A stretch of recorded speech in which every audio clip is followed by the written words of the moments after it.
ஆயிடுச்சு. சாமி கும்பிட்றதுக்கு எல்லாம் எடுத்து வச்சிட்ருக்கேன். இலை போட்டேன். இது பாருங்கள், பரங்கிக்காய் பொரியல். அமாவாசை சமையல். பெரிய அமாவாசை இது. பரங்கிக்காய் பொரியல், முட்டைக்கோசு கடலைப்பருப்பு போட்டு கூட்டு, கூட அவரைக்காவும் போட்டிருக்கேன் கூட்டுக்கு. அடுத்து வாழைக்காய், அதுவும் பொரியல் பண்ணியாச்சு. இன்றைக்கி வறுவல் பண்ணக்கூடாதுன்ட்டு.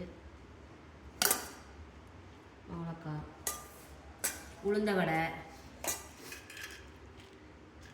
அடுத்து பருப்பு வடை,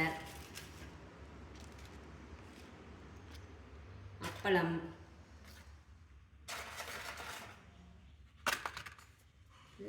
சாதம். பச்சரிசியில் தான் சாதம் வச்சேன். பச்சரிசி சாதம்,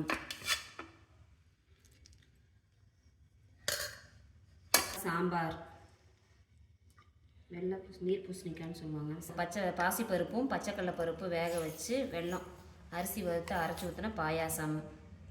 சமையல் படையல் போட்டாச்சு.